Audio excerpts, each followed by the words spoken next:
154th session of the Virginia Annual Conference.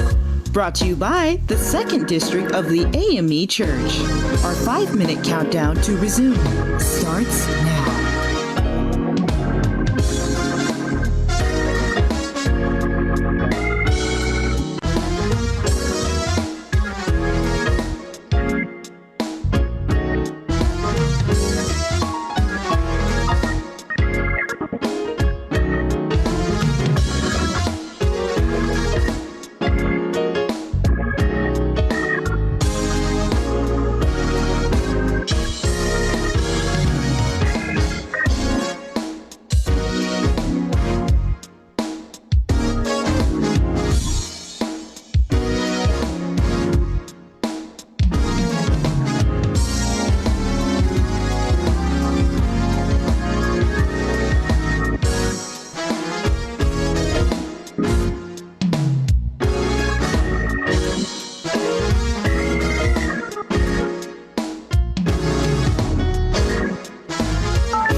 To resume.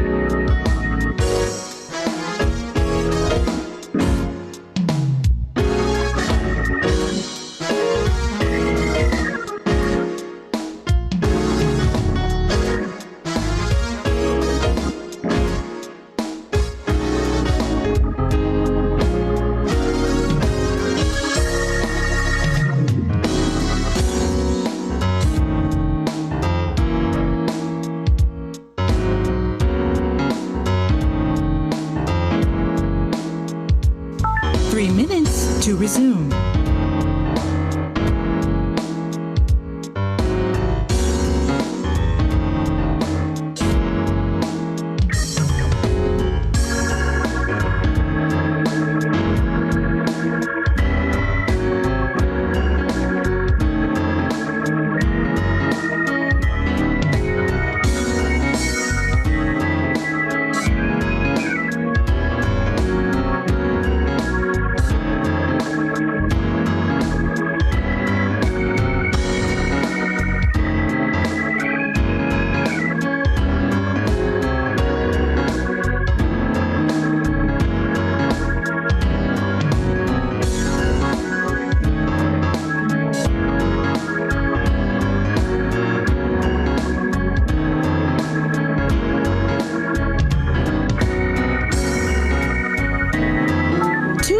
To resume.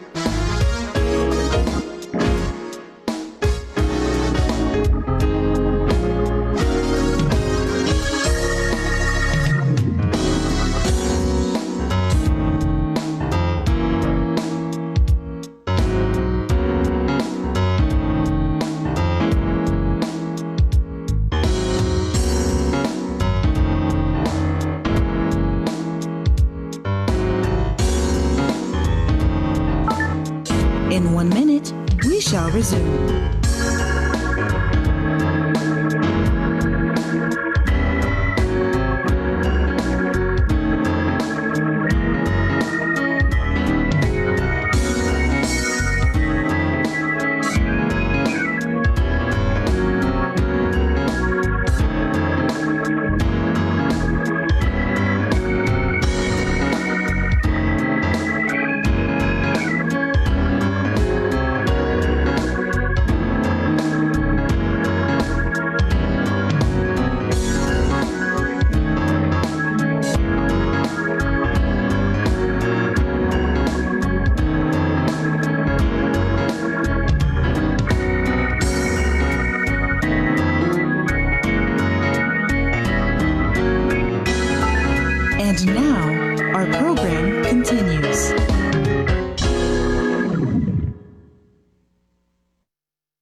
All right, my brothers and sisters, I know that you enjoyed your break, and I'm sure that you enjoyed the meal that comes along with that.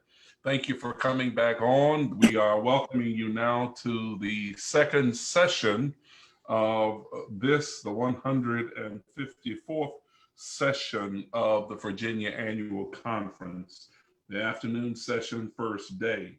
Our first order of business would be that of having presiding elder Morris to come back. As we said in the first session, that we would take care of those two persons that we had on the list that are no longer in the conference. And presiding elder Morris will now come and read the suggested names to replace those persons so that we can get them on the official record of the conference. Yeah. Reverend Morris? Yeah, thank you, Bishop Davis. Conference trustee, Reverend Michael Gray, the budget committee, the Reverend Andre Jefferson Jr., and I so move, Bishop. Is there a second? I second that motion, please. All right. And it's been properly moved and seconded. If you could go now to the polling places and allow your, you're ready for the question. Are there any questions about it, first of all? If not, go to the polling places, let your desires be known.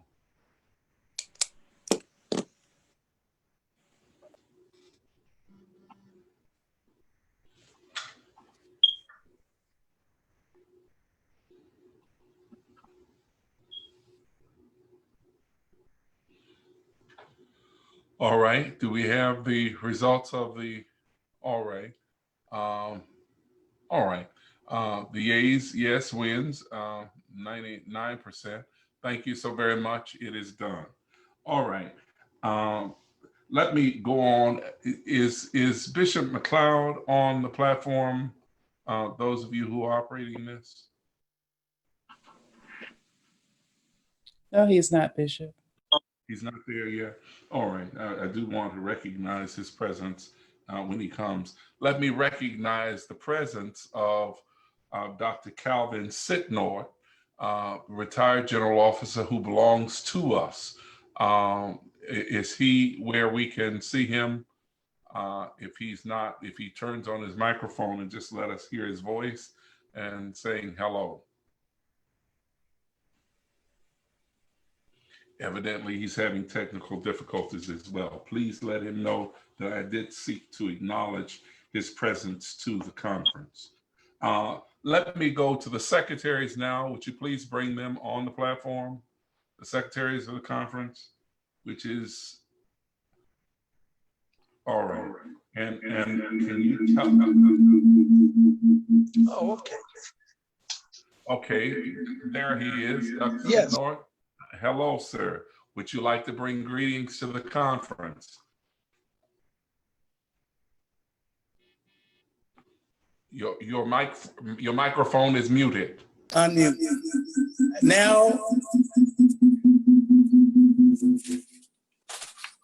Bishop, I just want to say good afternoon to you, to Supervisor Davis, and to the Virginia Annual Conference, and to all the ministers, the presiding elders, delegates, to say God bless you. And this is a wonderful experience, and I certainly appreciate being a part of it. And you know, I had to share it on Facebook. I love it. God bless you. God bless you. All right. Carry us to the secretaries now, please. We're here, Bishop. All right. Come on, tell us what you've been able to find out. Ms. Benjamin has already given me a report which I was most excited about. You have made the standard for all of these other conferences. You've made it high. And so let's explain again what you have done. If you would, go on and tell the people what you've done and the results of what you've done. Well, we received a list of everyone that registered for the conference. But of course, you have to show up the day of the conference. And so as you signed in to Zoom, we were able to check your list off of our roll. And I'm very excited because, Bishop, we have all of our itinerary elders except 3 are present. All of our itinerary deacons are present. So though I thought that was outstanding. And It is outstanding. and It is outstanding. And the people, the ministers of the conference need to be commended for it. You all have made it hard for those conferences coming behind you. And I hope that many of those pastors are listening, because the Virginia conference has shown the church we can call a roll, we can acknowledge a roll without spending 2 hours on the telephone trying to get a roll straight. So go ahead, we finish your roll. we do have a few superannuates that are not present. Do you want me to call their names? Out of respect. Those that are not present: Reverend Clinton D.M. Archer Jr., Reverend Sherry Brooks, Reverend Dr. Sherry Brooks, Reverend Linwood Daughtry,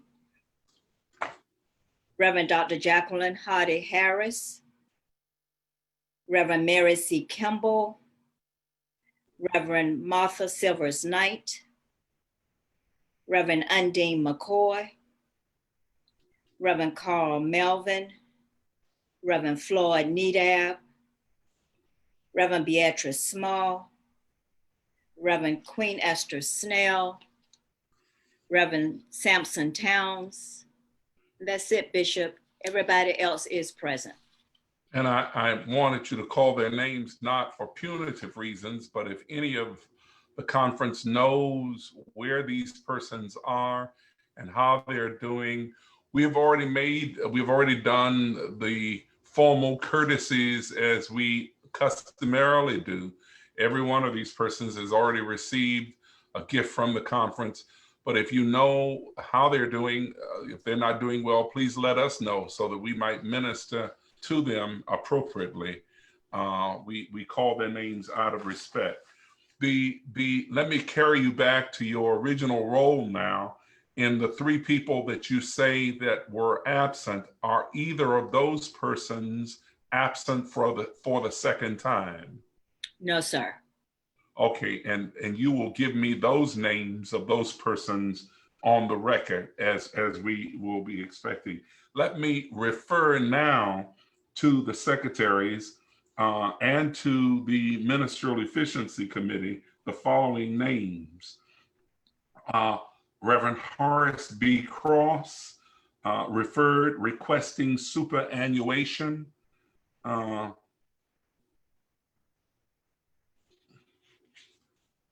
Reverend Jazz Hempy, referred for the purpose of requesting superannuation.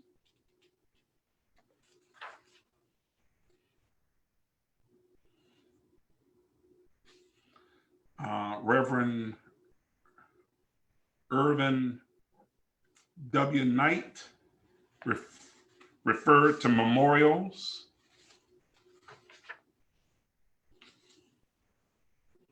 Reverend Vivian C. Gary, referred to memorials. Reverend Sabrina McCormick. No, Bishop. That was a mistake. Reverend McCormick's husband died, but Reverend McCormick is very much alive. All right, very well. All right. Well, she has our apologies, and she has our sympathies as well. Okay. Reverend Jerry Staples, referred to memorials.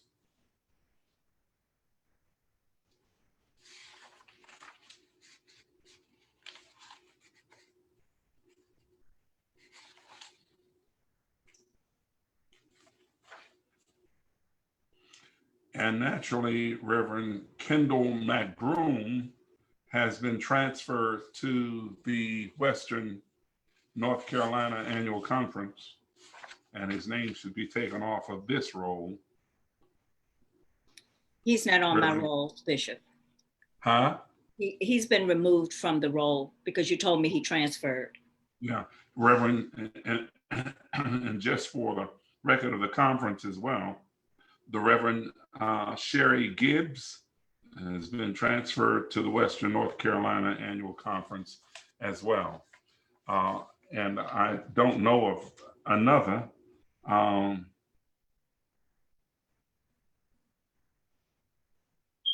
I have on my desk a letter that talks about Reverend Davis having been transferred into the conference, but we can't do that because I don't have any transfer papers as of yet. But if Reverend Davis has those transfer papers, I'll be more than happy to receive them and to allow the transfer to be accepted to the conference. But she did call me asking for the link, and she said that she did send her transfer papers to you. So I don't know what happened to those because she asked if we needed another copy. So we'll What let her. church is she associated with? I beg your pardon? What church is she Third associated? Street, Bethel in Richmond. Okay. Well, she just needs to get me the transfer, and then I will accept the transfer after we get the transfer. Okay. I don't have it yet. And it could have been that we overlooked it, but we certainly don't have it here. Okay. All right. You want to go and finish your role at whatever levels you, in the other categories, you spoke to me about the itinerant elders and deacons. Yes. So, the superannuates. and the superannuates, those are the ones that you have taken note of, or have you taken note? Also the local elders and the local deacons. Okay, and what was the result of their attendance? Local elders, we have one that's not present. There's only two. Reverend Rebecca Rivka is not present.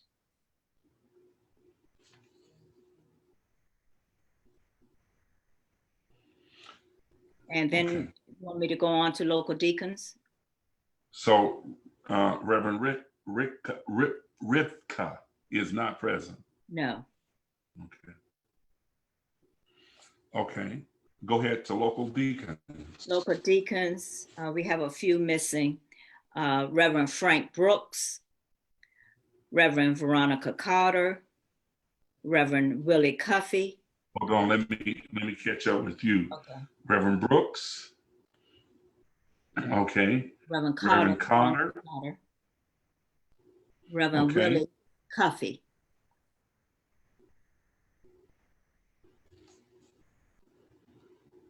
What was the last name? Cuffey. Yes. Okay. Those are the Reverend. only three? Reverend Farron Pierce Etheridge.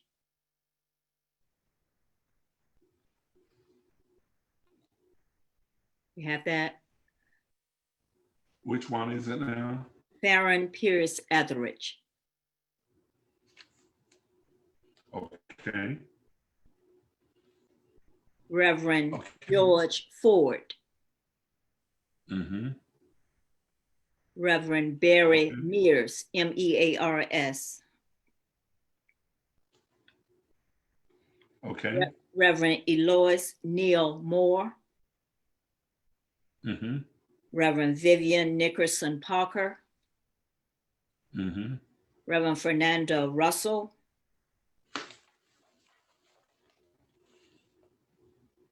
Reverend Mm-hmm. Eva Stallings. Mm-hmm. Reverend Mary Washington. Mm-hmm. Reverend Percy Watford. Mm-hmm. And Reverend Dolores Wooten. Okay. Okay. I thank you. You want to go on? You have the licentiates? The licentiates. To be honest, well, yeah, I do have that. Anitha Boone Roger, well, you just want the ones that's not here. Right. I think everyone is present. Everyone is present on the licentiate list. And our conference officers, I'm looking at it now. Sister Peggy Ricks is present. Yeah, she is. Brother Buckner is present. Mm-hmm. Reverend Jefferson, I don't have that list in front of me. It was just a few of them, but all of those, when I glanced at it, they are all present, all of the officers. All right. All right. All right. You want to carry me now to the late list, or you will do that at some other time officially? I will do it officially some other time. That was a little harder to do. Very well. But most of the members are present. We can tell by the count that most of them are present. Most of the church overwhelmingly are present. Very well. All right. Thank you. I think that that the secretarial staff and the team who organized the process did an excellent job in doing it. Without a doubt, we have made the difficult simple. We have never had roll call in such a short period of time on the floor of the conference as we do right now. So, technology is something that leads us to another level of doing things differently from the way we've been doing them. And so I'm excited, and I commend the secretarial staff and all of the people who have been a part of the team in making this thing go. I know that Ms. Benjamin has just been a wonder in all of this, in getting these registrations out to the people and making sure that they were able to get on. Thank you. And when we get together again, we'll give you a nice round of applause as you walk in the door. You hear? God bless you. All right. The next report is mission churches and stations, mission circuits and stations.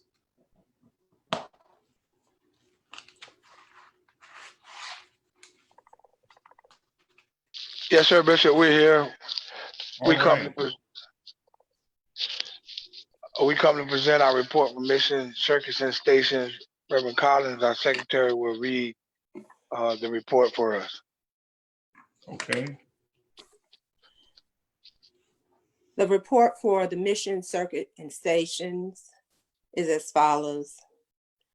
Mission Church number 1 and 2. Name of the church, Belhaven Circuit. The pastor is the Reverend Stephanie Morris Weber. There is no request from the congregation. Is there real or tangible personal property involved? Yes, there is. There is no debt on the property. The location of the church, St. Joseph AME Church, is located at 34486 Big Pine Road in Belhaven, Virginia.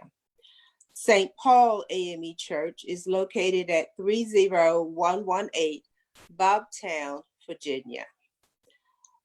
The church was established approximately 1886, and there have been approximately 25 pastors which have served the church during its life. The committee recommends that the Belhaven Circuit retains its current status due to the circuit's ability to sustain a productive and effective ministry within the community, along with the committee's consultation with the presiding elder. So ends the report. All right. Can I get a motion then for the acceptance of the report to get it on the floor? We make a motion, Bishop, that the conference accept the report on mission circuits and stations. Accepts the recommendations of the committee. Is there a second? Second. Bishop, all right. It's been can you properly ask moved and them to seconded. can you give their names of who made the motions, please? Okay. Reverend Smith made the motion and Reverend Collins seconded the motion. Is that right? Yes, sir. That's right. Yes, Bishop. All right. Thank you. All right. You've heard the motion, ready for the question. Not hearing not any being raised. Can we go to the polling now for the acceptance of the report? And the report's recommendation is that it remains a circuit. That Bell Haven remains a circuit. All right, cast your vote, your desire.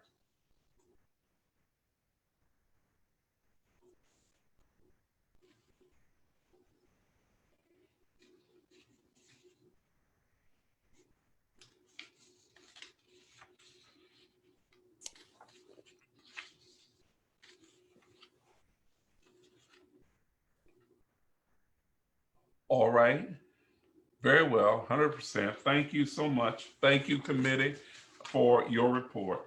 All right, abandoned properties.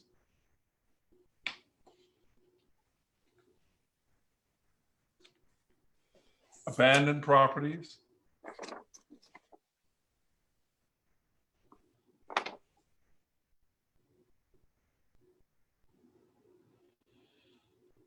Bishop, Reverend Johnson. this is Reverend Holmes. I was looking for Reverend Johnson at this point. He was supposed to read the report. Okay, in as much as he is not, it does not appear that we have him on the platform. Would you please go on and lead us into the report? Yes, Bishop. Oh. This is Reverend Johnson. Okay, Reverend Johnson, go right ahead.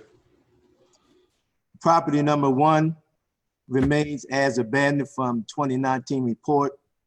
Property deed name is Marshall AME Church. Location 130 Fillmore Street, Lynchburg, Virginia. Is there a tax bill? Yes, $116.28. Tax due is unknown.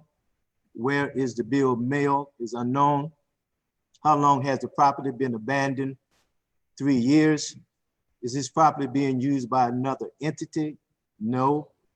Is the property income producing at present? No. Is there a current debt on the property? No. Is there a current lien on the property? No. Is there a cemetery associated with the property? None. The committee's recommendation and explanation of reasoning. The committee will continue to monitor the property, and property that should be referred to the Board of Trustees of the Virginia Annual Conference for final decision on disposition. Property number 2 remain as abandoned from 20. Okay. Now this one remains as, okay, I'll let you deal with okay, go right ahead, Reverend. Go ahead. I'm sorry. Property deeded name New Haven AME Church. Location Kings Richards Road in Fairham, Virginia. Tax bill is $116.28. Is this property being used by another entity? No. Is there a current debt on the property? No. Is there a lien on the property? No. Is there a cemetery associated with this property? No. The committee's recommendation and explanation of reasoning.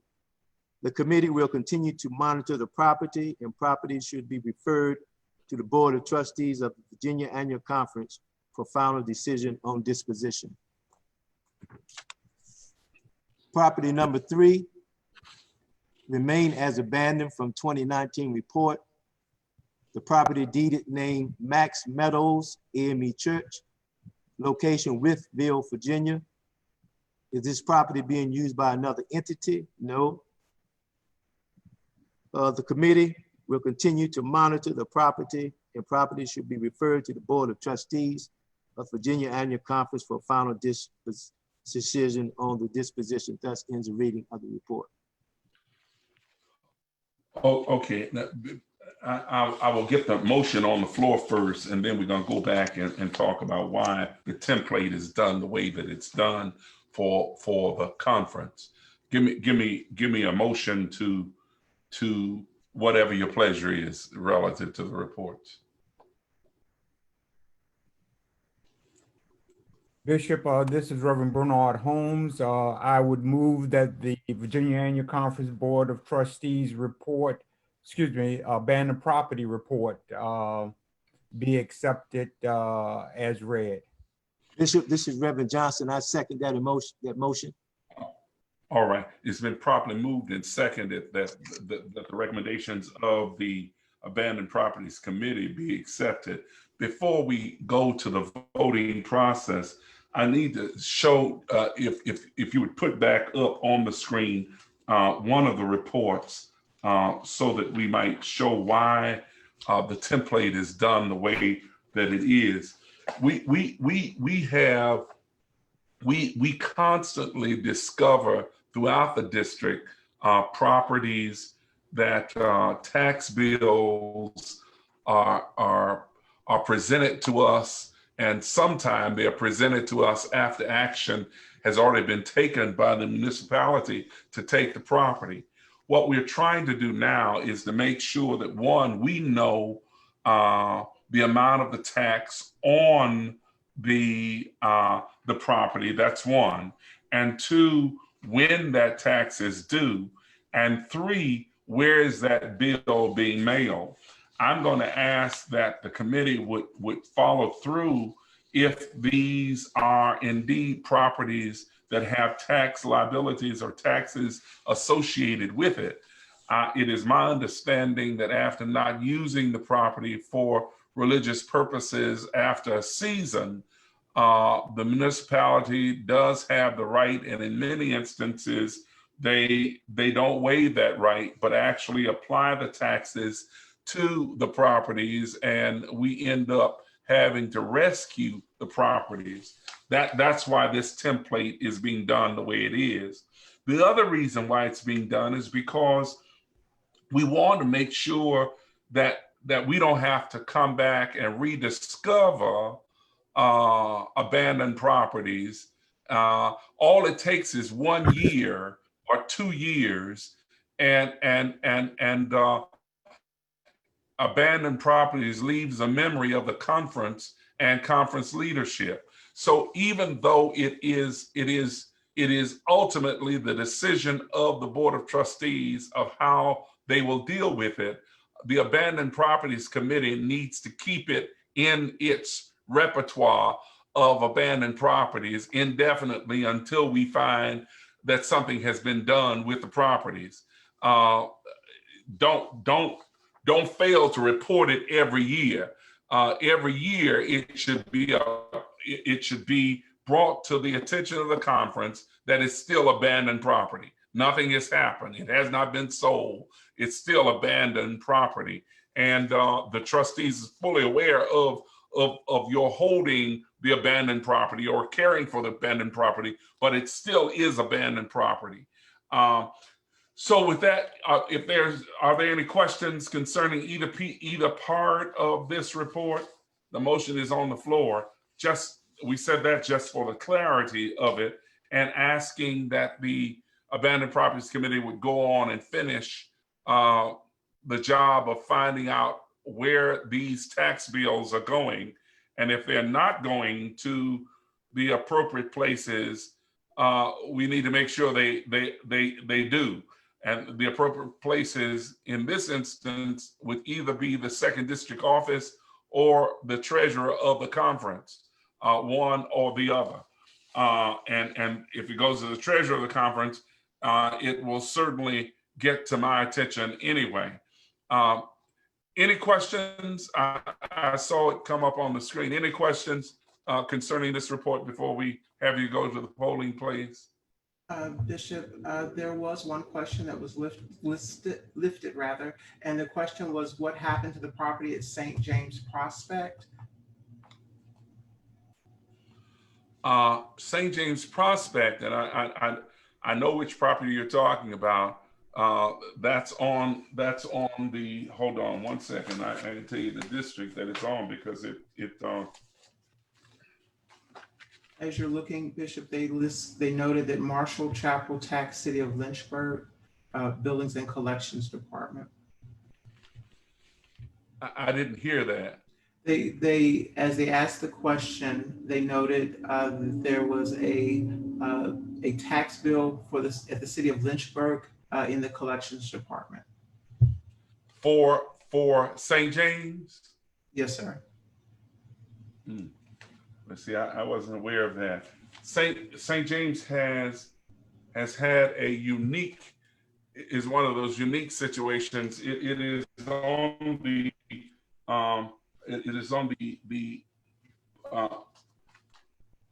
Portsmouth, Richmond, Roanoke district. We had last year, we had some challenges to our relationship there. The church is in horrible disrepair. And it really just, over the years, it just got away from us for a number of reasons. Leadership, the failure to follow up in mid-management, it just got away from us over the years. What I'm going to ask the Abandoned Properties Committee to do is to go back and research the property and bring a report that we can understand what our next step would be about St. James. Dr. Holmes? Yes, Bishop. Okay, so you are aware of the St. James that we're talking about? Yes, I am, in Prospect, Virginia. Right, and so if you and your committee could bring us up to date on what is actually happening with that property, we would really appreciate it. Yes, Bishop. All right. Go to the polling places unless there's another question.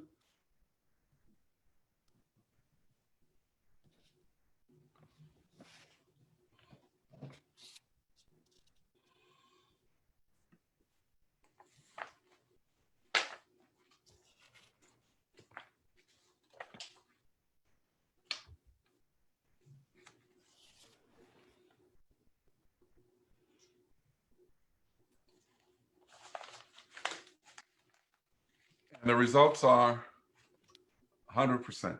God bless. Thank you. The motion passes. All right. The Conference Board of Trustees.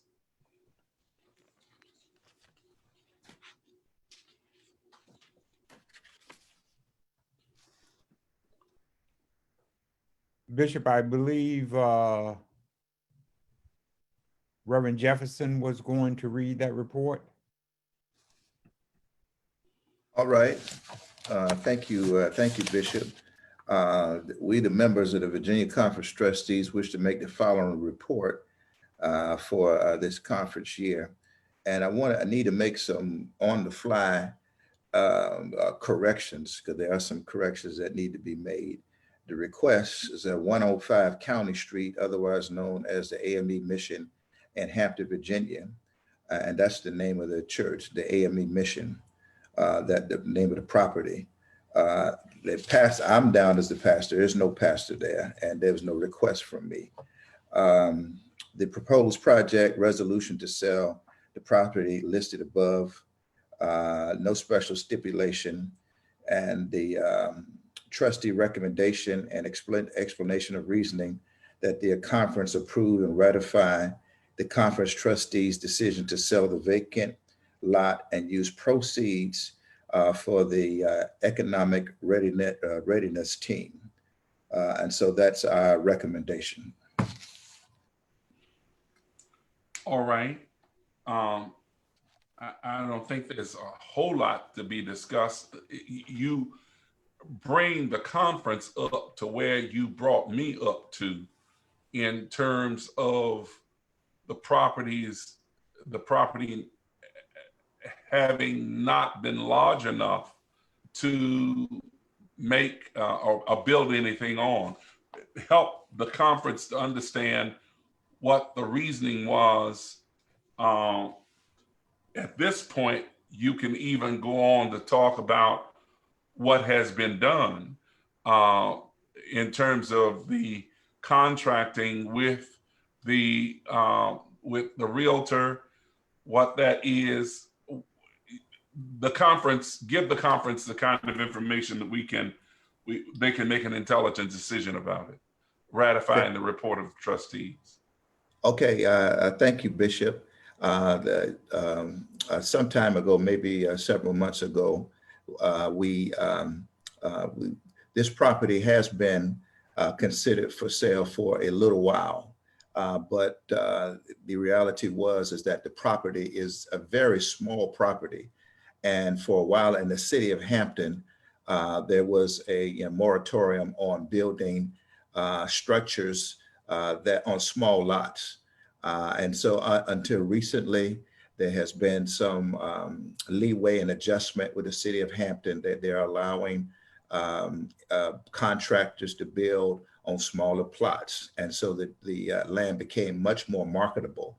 And so we are in the process of selling the property, and we have a contract on the property, and hopefully that should close. I can't say exactly when, but hopefully that will close in the near future. Tell them how much the contract of the property sale is. All of that, since what they're doing is ratifying the actions of the Board of Trustees. If you could go on and tell them that would help to get it into the minutes of the annual conference. Sure. Just a quick second here. The sales price is I think it was $19,470. That's right. And minus the commissioning fees, it's about $6,667. I might be off. I don't have that paper in front, but like $16,000. I'm sorry, $16,600 and some dollars. I don't have the exact figure. Okay. Well, the fact of the matter is it was selling for 19 something, and the benefits of the sale, it comes down to about 16. We just needed for the conference to get that into the record. That's all. Now, the other part is that everything that the Board of Trustees does during the year should be a part of the Board of Trustees report. And I know that Bethel has come this year to say what they were doing. And so that should have been a part of this report, just in terms of ratification. Would you please just go on and say that for the record of what it is that Bethel has done this year?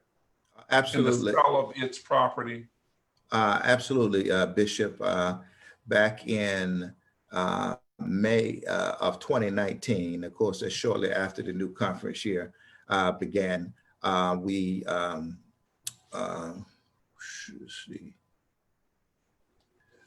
asked the conference trustees to approve the sale for the property at 94 Lincoln Street, a historic property there where we have been for quite some time, and they approved the sale of the current church. And the current church is, in fact, we're anticipating closing on that property, and the amount of the sale is $585,000, and we hope to close in a couple of weeks. All right. And then go ahead. I'm sorry. Go ahead. No, if you wanted to ask some questions about that. No. There was no question. Okay. I was going to celebrate with you, but go ahead. Finish your report. Yes, sir. And then on October 28th of 2019, Bethel, the Bethel Church asked the conference trustees if we might modify and add to the resources that we needed. The current loan at that time construction loan was $3.2 million. And we had asked for dispensation from the conference trustees that we might ask for an additional $280,000 from the bank. And so the conference trustees authorized that. And I assured the conference trustees that the amount that we would be paying, the mortgage payment, and the way that the church members were giving and how excited they were, that would not be a problem at all. And so we were able to obtain those additional funds. And we're also glad to report that we are in the new church. We are fully, Praise God. we've completed the new church, and we're looking forward to Bishop for you to come and to dedicate it. Praise God. Praise God. Now we have several, that's a blessing. I mean, you have given unto the church a major asset, and the people of Bethel and Hampton should be commended for following your leadership and providing the resources that you were able to make something like this happen. And how long has it been since a new church was erected in the Virginia Annual Conference? I don't want to That say long, huh?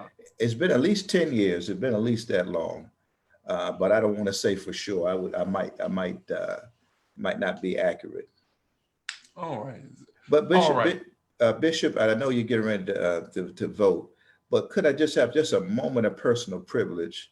Surely, just you deserve it. To express our appreciation to Bishop Davis for his profound and most magnanimous support in this entire process of building the new Bethel. The invaluable advice, the guidelines that were listed in the conference trustee, report, guidelines on how you're obtaining loan, getting things approved, were absolutely wonderful and essential for us to do our project. But on top of that, we received funds from the Virginia Annual Conference, which were absolutely, and every trustee and every member know, they were absolutely right on time. They could not have come at a better time. And we thank God that last year we did receive a grant from the conference for $10,000, and this conference year, a grant for $4,000.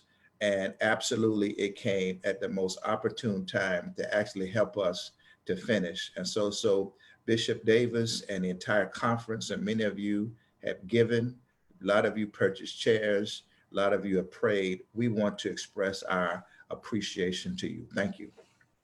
God bless you. You've heard the report of the Board of Trustees, that which is written, and the oral additions. What is your pleasure?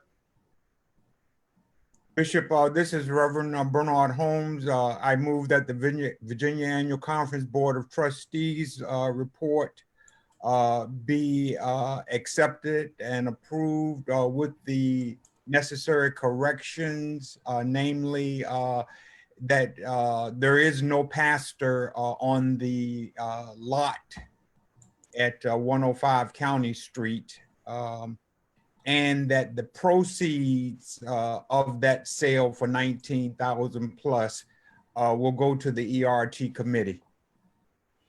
All right. Is there I a second that. I second that. It's been properly moved and seconded. You've heard the motion, ready for the question. Are there any other questions in the Q&A? If not, would you please go to the polling place?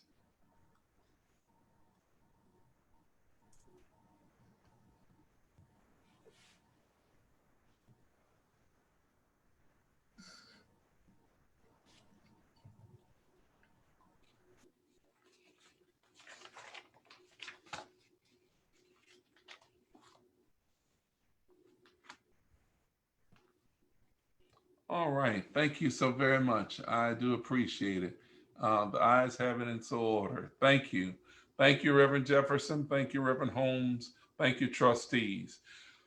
Before we go to the presiding elder's apportionment, And before I deal with those reports themselves, all of those reports that have no action items in them, I'm going to ask that that those who are doing the background would go in and bring Bishop E. Earl Macleod to the platform, please.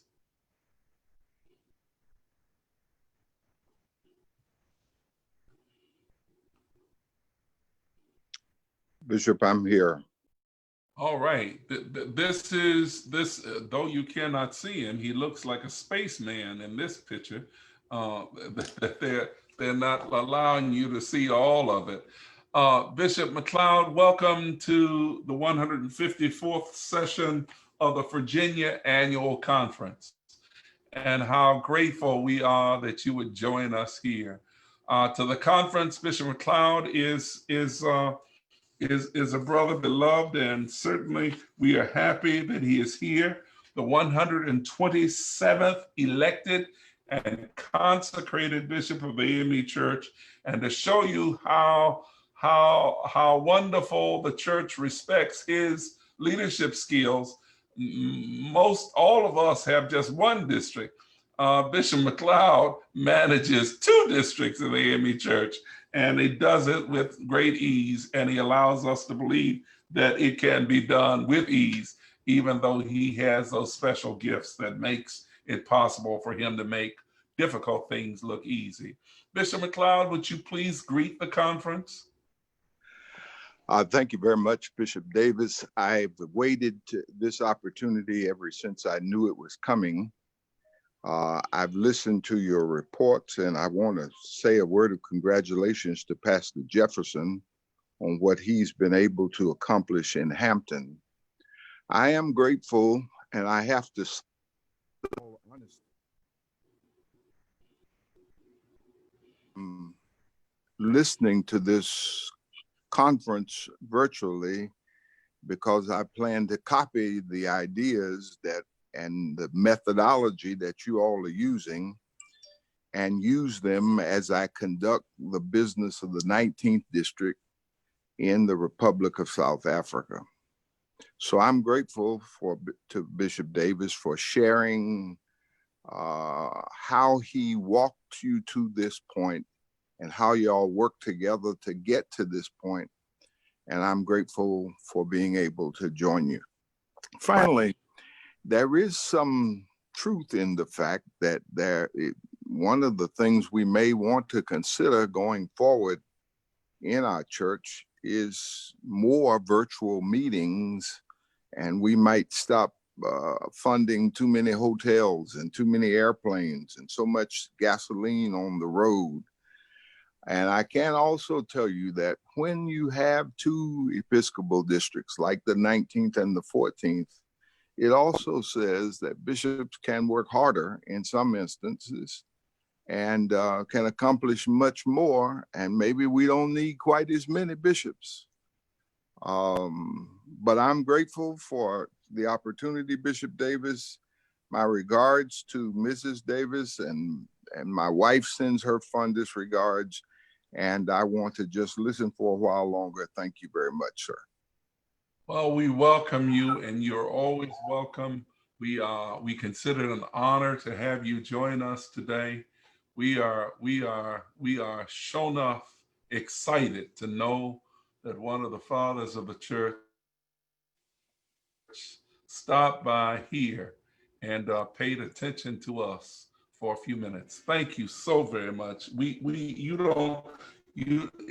My vocabulary will just not allow me the words. I don't know the big words. The best I can do is that we are elephantly glad, and we are a well of a happy that you are here. So God bless you real good. And please pass our regards on to Dr. Pat. And you're welcome at any point. Stay on as long as you want. Thank you, all sir. right. Let's go to the presiding elder's apportionment. And let me help all of us to understand that there are some reports where there's no action in this conference. And so because that is true, we put it up there and but there are no actions required. We just put it up there to make sure that it gets into the minutes of the conference. And if you would allow us to run through several of these and then get a motion to accept the reports into the minutes of the conference, that would be helpful. All right. There's no Reverend Knight. Are you on the platform?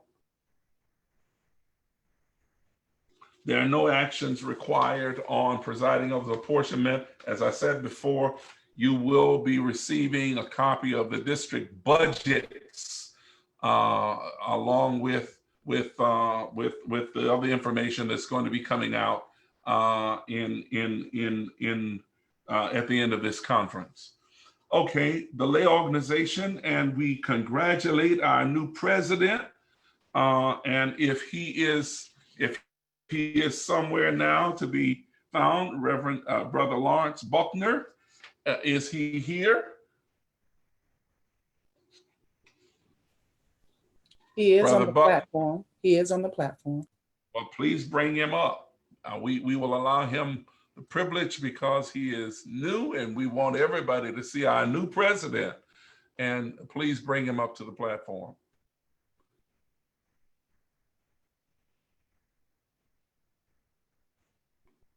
Brother Buckner.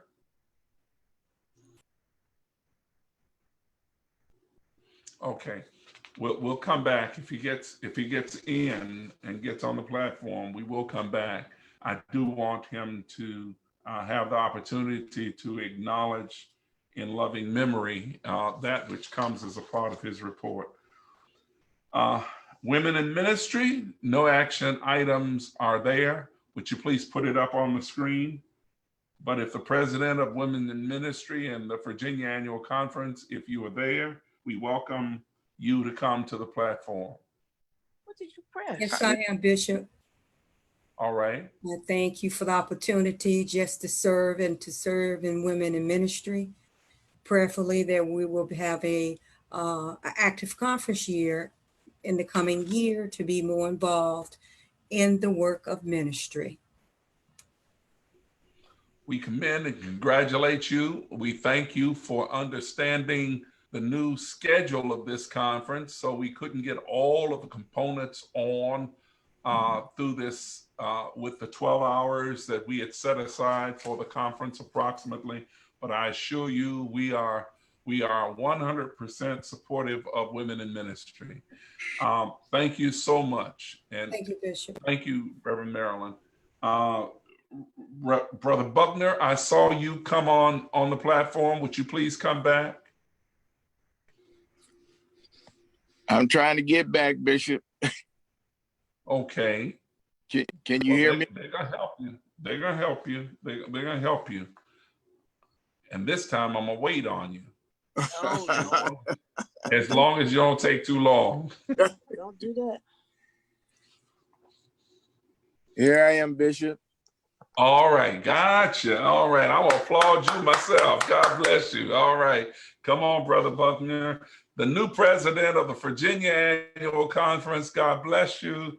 God bless the lay organization in the Virginia Annual Conference. Please, whatever expressions you want to make, we allow you to do so. I noticed the report didn't have action items, but I do know that you have something to say as it relates to the memorial and all other things that are associated with it.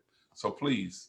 Well, Bishop, I just want to thank you for your introduction and your lovely wife, Supervisor Davis, to all the pastors and presiding elders and the lay members. Thank them for electing me as their new president. Also, the outgoing president, Sister Joan Wilson, and her committee, all those who work well for the Virginia Annual Conference. I just want to say thank you and looking forward to the work to be done. Well, I want to thank you. And though they always talk about the fact that that if it were not for lay folk, we wouldn't be able to survive. And I believe that. And so thank you for your leadership of one of the primary organizations in the church, and particularly in this conference. God bless you. Congratulations to Mr. President. Thank you, Mr. President, and congratulations indeed. May your year and your tenure be one that is marked by great success. God bless you. Thank All you. right. All right. Employee security, there is no report submitted. The chaplain's report, we did not receive any report from the chaplains. The legislative task force, you know, we were busy prior to this conference because we thought we would have been in the general conference. And the spouses, there was no report submitted. Now, if you would allow someone to make the motion now to accept, no, I didn't get to property. I'm sorry. Did I pass property deeds and abstracts? Okay. Okay. If someone would make the motion now to accept those reports with no action items into the record of the conference to be turned over to the secretary, we will receive that motion now.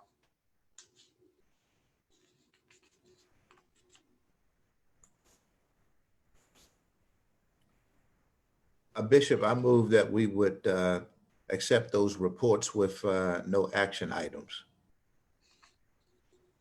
Into the records of the Into the conference. record. Is there a second? Is there a second? Is there a second? Yeah, I second. Second. All right. It's been properly moved and seconded, moved by Reverend Jefferson, seconded by Reverend Morris. You've heard the motion, ready for the question.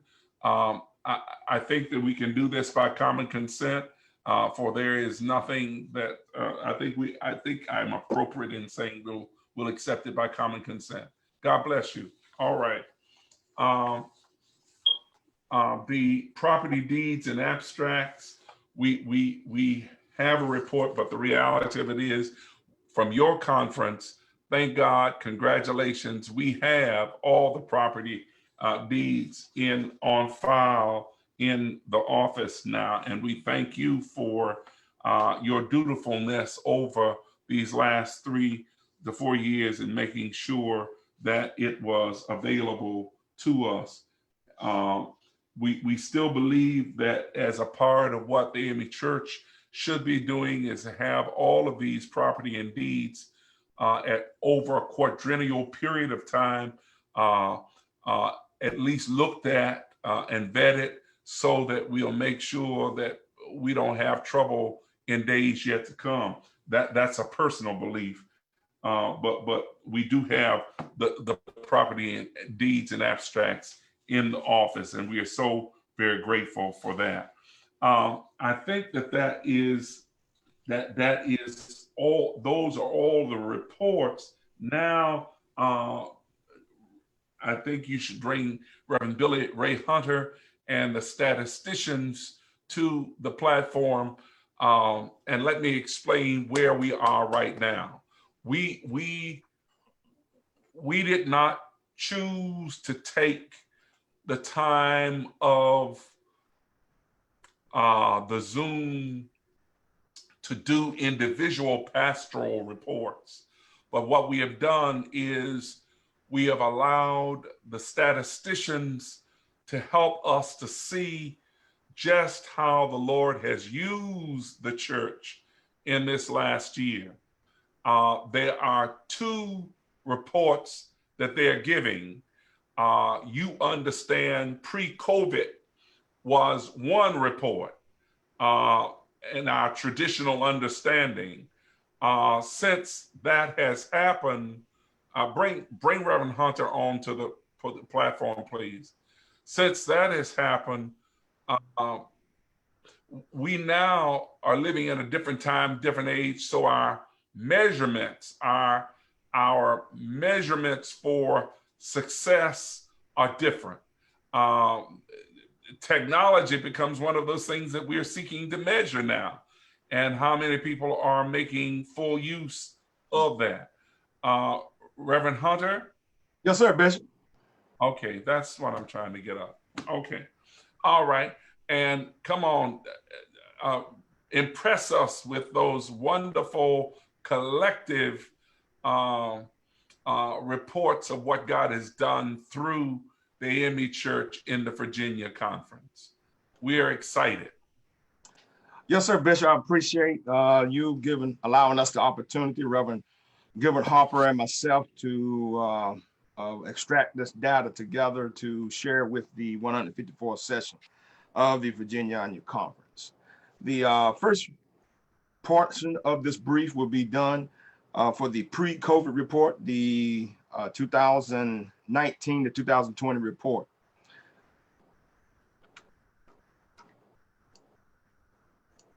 All right, so here we have a total of conversions of 209.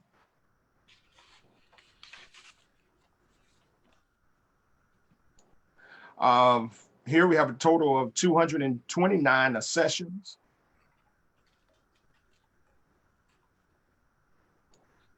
We have a total evangelistic goal of 673.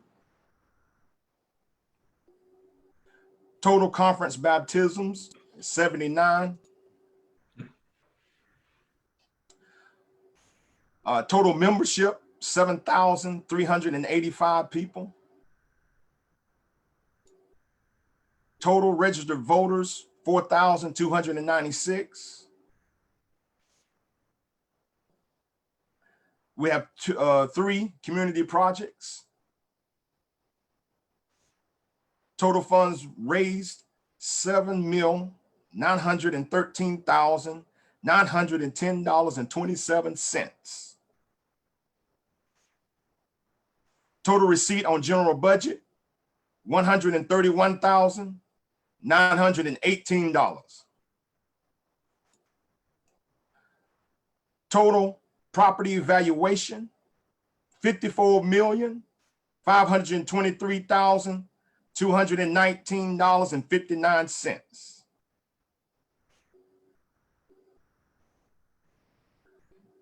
And here's a listing of the top 5 insurance. Well, basically, there's only 5 companies providing insurance to our churches in Virginia. Church Mutual is the #1 company providing insurance throughout Virginia.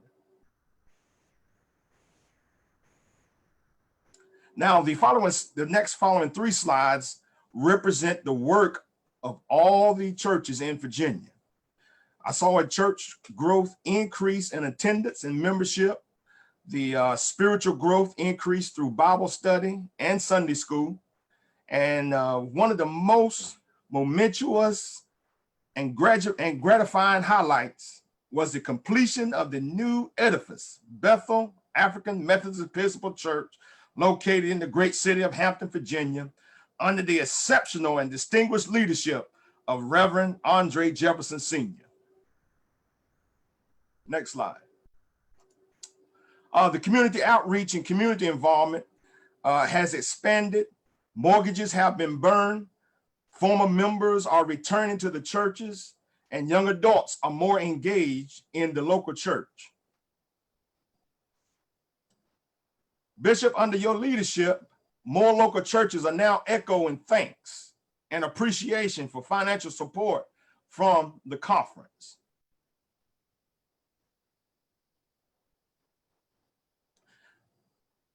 Our total virtual conversions are 14. And these are the following churches that had conversions, virtual conversions. Our total pandemic accessions was 33. Reverend Hunter? Yes, sir. I'm gonna ask you to slow down so that all this can sink into to the minds of all the people who are looking at it. Can you go back just one? just go back one. Yes, sir. And I know you've got this thing down pat. I just want them to be able to stay with you on this. Go ahead. Okay, well, right here's where we enter into pandemic situation that happened back in March. and you sent out an additional report requesting all the pastors to submit their pandemic statistics. And so the following slides from this point will represent everything that happened over the past 4 months. And it is a great report, and we appreciate you allowing us to compile this portion to show what we have been doing while the doors, the physical doors of the church have been closed. And again, this particular slide here represents the total of virtual sessions for the entire Virginia Conference, 33. And this slide represents the churches that have taken in virtual sessions.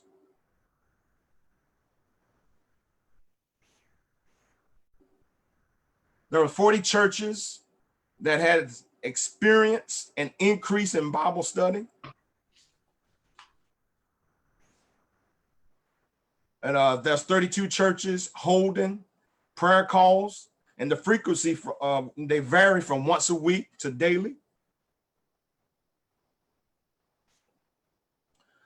There's about 434 people calling in for prayer. 9 churches applied for the stimulus.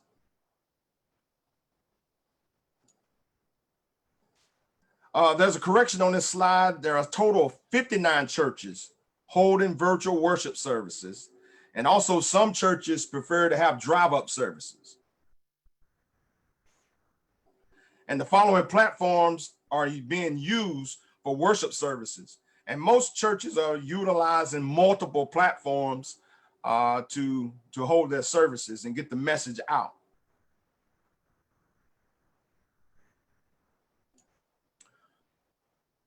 There are approximately 8,821 people tuning in for virtual worship services in Virginia Conference.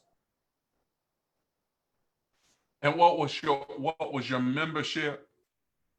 The membership was about 7,385. So there's more virtual viewers than there are members of the Virginia Conference.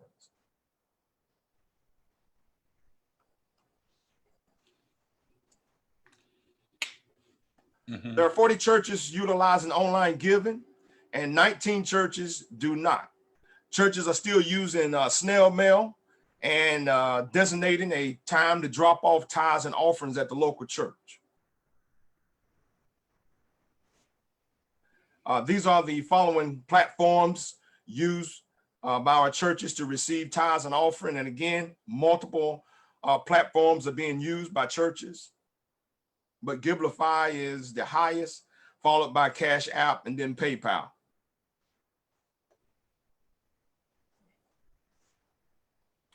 And then finally, the last slide for the pandemic statistics. There are 34 churches that have experienced an increase in giving. 9 churches have shown a decrease. And there's about 14 churches that have been constant with no increase or decrease. And I had one church that said that their stuff was fluctuating, and I didn't quite understand that statement. But this is the total report for the Virginia Annual Conference of the stats that happened throughout the pandemic and the 2019 conference year. And we applaud you on the report. I just want to go back to several areas because I really enjoy numbers. I enjoy numbers, and numbers don't lie. People lie, but numbers don't lie. You know, if we, first of all, we look at the fact that we were actually seeing more folk than our membership. And our membership, nobody is seeing, if the scholars are right, nobody sees 100% of their membership. So these are folk, we're talking about actually having seen 8,821. Our membership, which is broken down to 1/4 of your congregation, you see 40% of your congregation you see on a Sunday, rotating, you know. And so even with all of that, we are actually seeing more folk. We're ministering the word to more folk now than we have pre the pandemic. Is that what you're telling us? Yes, sir, Bishop.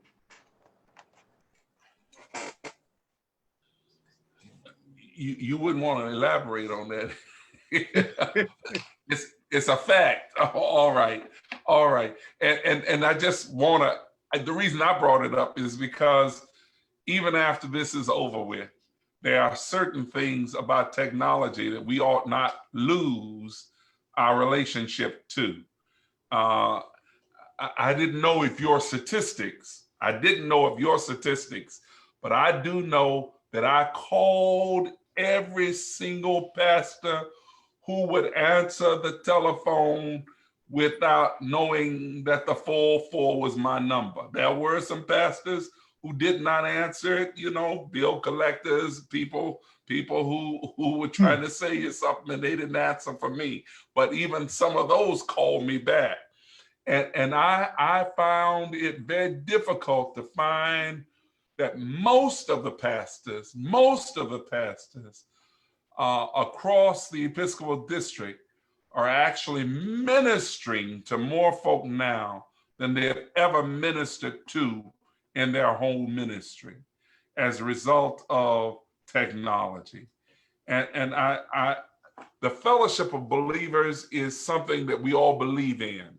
And the Lord knows I'll be happy to get back in the church when they find the vaccine, you know, and after they've tried it out on several people, and I'll be one of those that get it right after others get it, and they've tried it out. But while we are looking forward to getting back in the church, the reality of it is God has given us this tremendous opportunity to minister his word to people that we have never ministered to them before. People in Hawaii, people around the world have tuned into the ministry of your leading them to Christ through his word. And so I really just wanted to make sure that that was emphasized. It is always impressive to me to know that our church, even beyond the pandemic, when you think about how much money did the church bring in this year? How many millions of dollars? Let me go back to that slide, Bishop.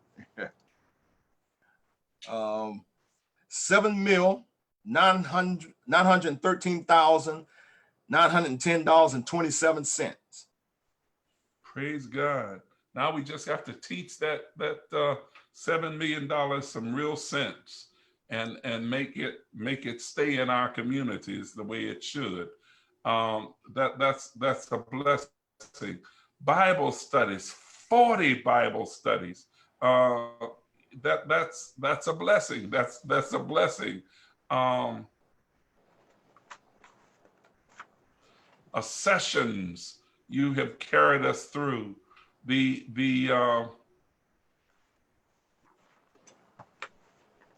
conversions you've carried us through. And I think that post, even in this pandemic, that part probably is something that we can work on to have one of those Thursday night Zooms to try to explain how we lead folk to Christ. I think the conversion rate would go up tremendously if we would avail ourselves to learning how that's done. And that's not an insult to anybody. That only says that we all need to brush up on how that's done through technology and what needs to happen in our follow-up. It was new ministries instituted. It blew my mind to see some of the stuff going around the district in the Virginia conference, out of the Virginia conference, of what it was that brothers and sisters had creatively chosen to do in order to be part of the solution and not part of the problem during this pandemic. I paused long enough. This is the collective reports of all pastors. Did you get to pastor salaries or any of that on there? Did you pull any of those? No, sir, Bishop.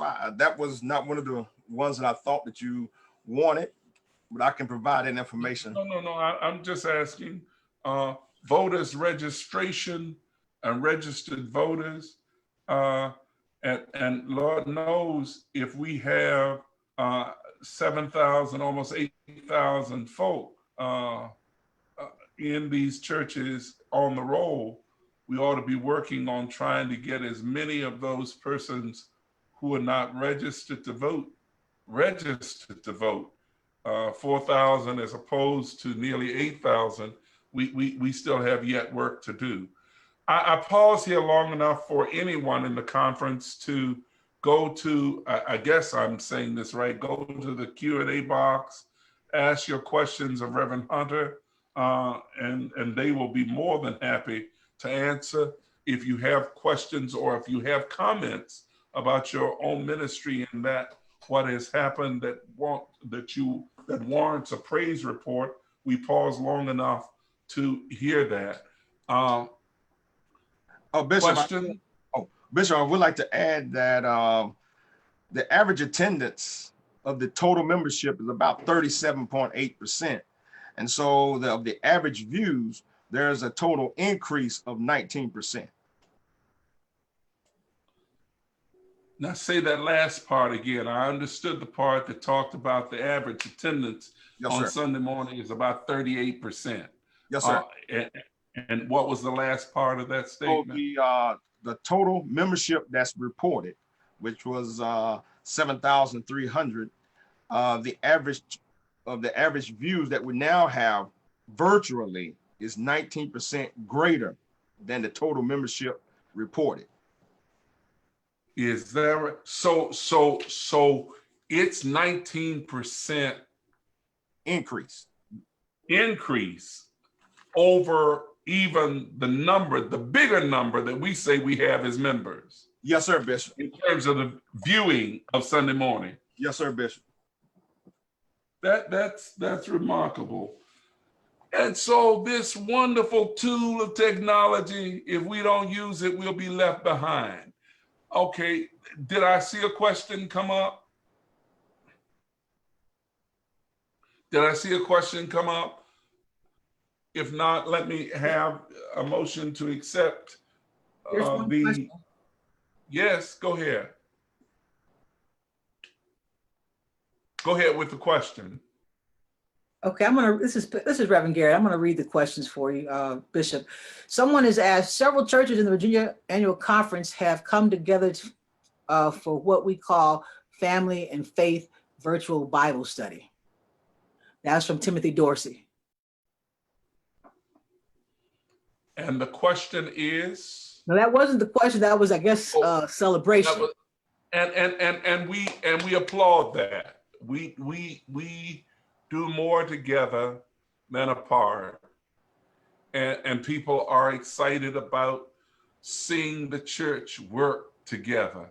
And certainly if that word is a word, you know, and it's a real word, and I can see all kinds of possibilities in these cluster areas of making Bible study even more exciting, because you have these unique resources of minds coming together.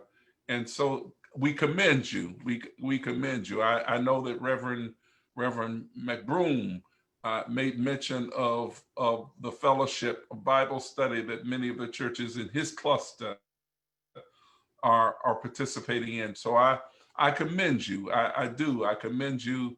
I commend you on the Bible study. I commend you as people of God who know how to come together to make something meaningful happen. Well, go ahead, Reverend Garrett. Okay. Sir, that was, Bishop, that was it. Reverend Dorsey just wanted you to know it was also the churches that were involved were Mount Pisgah, Shorter Chapel, and Campbell's Chapel. Very well. Very well. Great leadership. All right. I don't know how you could not be excited about the kind of stats that have come out through this report, because it is reflective of your efforts collectively. And certainly you are to be commended. You are to be commended. And I hope very much, I keep saying it over and over again, don't, regardless to how the pandemic plays out, don't lose the resource of this technology that's made available to us, and that we can see now. Isn't it amazing how this whole thing has taken place? God has brought the church out of the building into the world, in the highways and byways, and the church now is doing more in terms of the spread of his word, because we are not confined by bricks and mortar, and that we have concentrated these last 4 months on how we reach beyond the walls of the church building. God has a way of doing stuff, you know, and he also has a way of bringing an end to stuff when he decides that it will be. Are there other comments, Reverend Garrett? If not, I'll get a motion to accept the statistics and finance report. And That was all. That was all, Bishop. Right. Give me a motion to, Reverend Hunter. Y'all give me a motion to accept. This is Reverend Harper. Bishop, I've moved that we accept the statistician report. All right. It's been properly moved and seconded. You've heard the motion. Ready for a question? Question. No questions being heard. Go to the polling places and register your thoughts.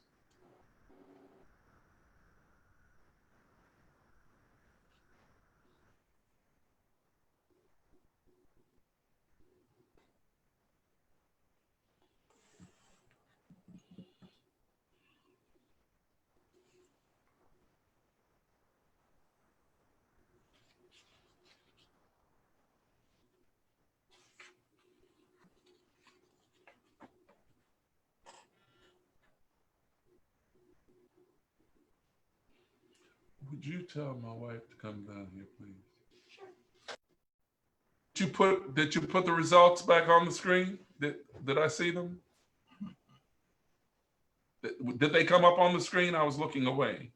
I think we omitted that poll question, Bishop. If you give me a moment, I'll type one up right quick. Okay. Yay or nay?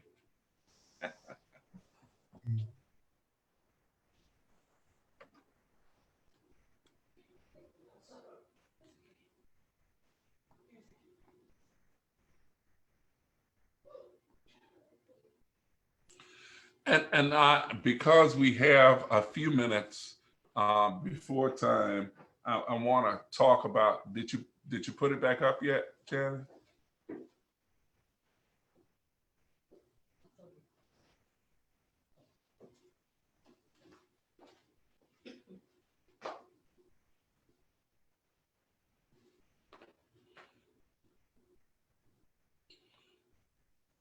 Did you? Ms. Benj? Coming now, Bishop. It's coming now. Okay. All right. Register your will. This is on the acceptance of the statistical report. Thank you.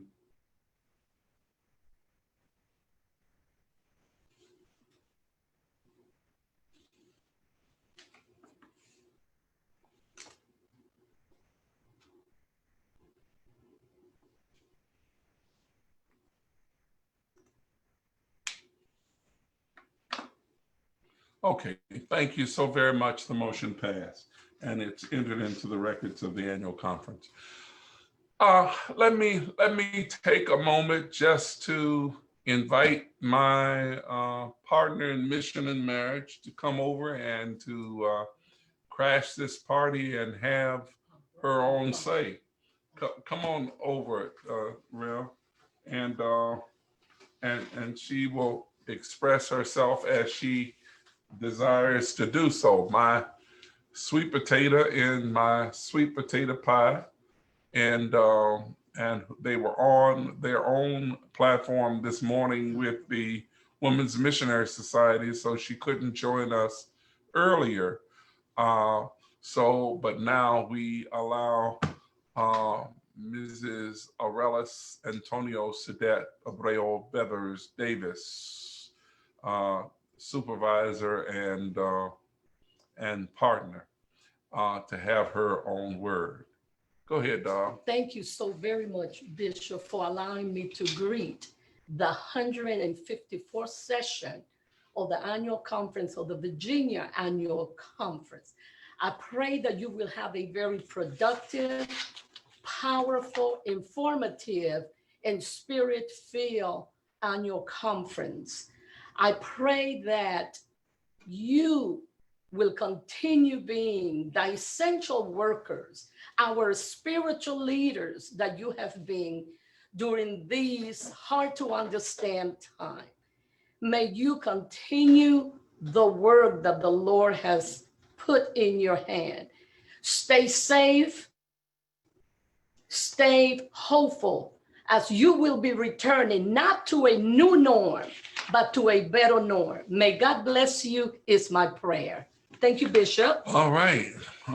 That's thank you. Thank you. Sir. Well, brothers and sisters, the good part about technology, it allows you to stay on time, and in many instances ahead of time. We are blessed of God today because we are a bit ahead of time, and we are grateful. We're grateful because I know that many of you have been sitting there for a long time today, and giving you a little more time to get ready for the evening service, the opening service of the Virginia Annual Conference we want you to have. Before you go, it's out of order now, but I think that it's appropriate and I don't have to say it tomorrow. Through no fault of their own, the candidates who you have elected to ordain will not be ordained, as you well know, in this series of annual conferences. There will be a time that we will set aside for all of them to be ordained together, but not right now, not right now. And at the same time, and this is both for lay folk and the folk at the churches, as well as all of us who would do more conversing on the sidewalks about things that we could be nicer about. Where we are going to be using some of these candidates, they will not be coming to you as ordained clergy. I will not be giving them the appointment. I will be allowing and encouraging the presiding elders to make use of them at the places that ultimately they will be pastoring. And so I would that you would be kind. This is not unprecedented. It's in the discipline, though I understand how it got started was because of those districts 14 through 20, but it's in the discipline and it makes sense. So it's not something unprecedented that lay preachers would go and serve for a season. It won't be long before I get to them for the ordination, but I am asking you to be kind. I'm not asking you to pay full salaries, but I am asking you to be kind. These will be your pastors in days yet to come. One of the concerns while I have this moment one of the concerns that that's always interesting to me is how everybody wants the preacher to be perfect, and yet the actions of some of us are not perfect. I'm asking all of us to, in the words of the children, days gone by, chill out, be kind, be kind, be kind. We can make it through these difficulties if everybody is working together. And I'm gonna ask you to come on, let's work together. Let's work together for kingdom. Now I've said that, so I don't have to say it tomorrow in the distribution of the appointments. Every church will be receiving a pastor this year, and I'm excited. All those churches that have not had a pastor this whole year, I know that you're excited too. But we are excited. We are excited for the people who are willing to get in their cars and drive the distances to showing full proof of their ministries. And I ask you to be kind. Be kind. Be kind. God bless you. If you would recite with me, and we will see you at what time are we supposed to see you? We're supposed to see you at 5:55. At 5:55 for our opening service, and Reverend Copeland is going to be our preacher. Reverend Vanessa Copeland is our preacher tonight. And I'm excited. I'm excited about service tonight. Please make sure that as you're being given instructions from Reverend Savage and Reverend Jefferson as to how to give, we have certain desires to be a part and a partner with certain organizations that are about the business of doing what they're doing in the community. And we want to be on the right side of history. God bless you. God bless you. God bless you. Yeah, come on. Every member Christian, every Christian a worker, every worker trained, every trained worker saved, every saved worker tither. This we ask in Jesus' name. Amen. God bless you. See you this afternoon at 5:55. Tell somebody they should have been here.